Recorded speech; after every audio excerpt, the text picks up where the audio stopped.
मेरे शौहर 2 दिन के लिए शहर से बाहर जा रहे थे, तो वो मुझे बोले कि चलो तुम्हें तुम्हारी अम्मी के घर छोड़ देता हूँ, अकेली क्या करोगी घर पर। हो भी डरपोक। मेरे शौहर के कहने की देर थी और मैं खुशी खुशी से तैयार हो गई। माँ के घर का दरवाजा खोला तो मेरे बाबा सहन में बैठे थे और खाना खा रहे थे, अचार और चटनी के साथ। सलाम दुआ के बाद उसने खैरियत से पूछा, अब्बा आप तो अचार और चटनी के साथ कभी भी रोटी नहीं खाते थे, तो फिर आज क्यों। तो मेरे अब्बा ने निवाला लेते हुए कहा कि बेटा कभी कभी खा लेनी चाहिए, मजे की होती है। मुझे तो आज पता चला। मैंने अपने अब्बा की आंखों में वो बेबसी भांप ली थी। इतने में मेरी भाभी भी सहन में आई। मुझे मिलते ही पूछने लगी कि रहने आई हो। मैंने खुशी से बोला, जी भाभी, असद 2 दिन के लिए शहर से बाहर गए हैं, तो मैंने सोचा कि मैं अब्बा के घर का चक्कर लगाऊं और असद ने मुझे यहां छोड़ दिया। मेरी भाभी मेरी बात सुनकर मसनूई हंसी और बोली, बैठो मैं तुम्हारे लिए चाय या बोतल लाती हूँ।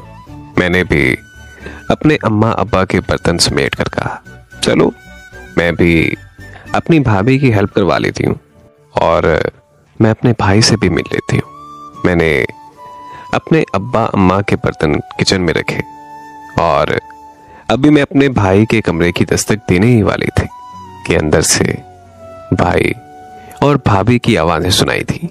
मेरी भाभी कहने लगी कि तुम्हारी बहनें बया तो थी हैं, लेकिन वो फिर भी इसके बाद अपने अम्मा अब्बा का चौखट नहीं छोड़ती। जब भी जिसका दिल करता है मुंह उठा के बच्चों समेत चला आता है। इतने में मेरे भाई की आवाज आती है। मेरे भाई बोलते हैं कि तुम्हारा क्या खाती हैं, यहाँ नहीं आएंगी तो कहाँ जाएंगी। इतने में मेरी भाभी बोली और कहने लगी कि बस अब मुझसे नहीं होती तुम्हारी खानदान की खिदमतें, तुम्हारे माँ बाप को खाना दे देती हूँ, यही बहुत बड़ी गनीमत समझो। मेरा तो जिस्म जैसे वहीं सुन हो गया हो और आवाज खलक में बप हो गई और मैं उल्टे पांव वापिस होने लगी। थोड़ी देर बाद मैं फोन पर यह बात करते हुए बाहर निकली कि अच्छा अम्मी आप लोग आए हैं गांव से, मुझे पहले ही बता देते तो मैं अम्मी की तरफ आती ही ना।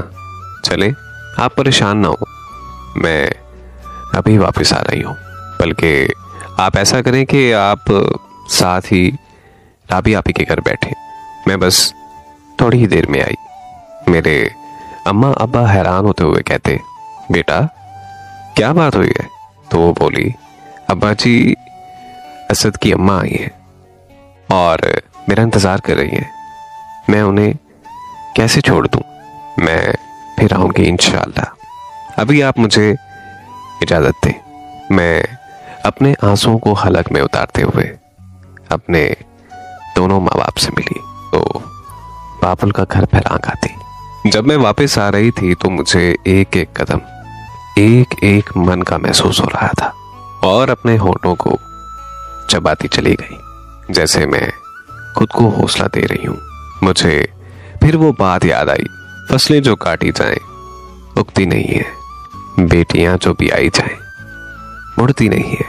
बेशक मेरे माँ बाप से होते हैं, लेकिन कभी उनके होते हुए भी वो बहुत ज्यादा बेबस होते हैं। मुझे रात खाने में नमक ज्यादा लग रहा था, जबकि वो नमक मेरे हलक से उतरे हुए आंसुओं का था।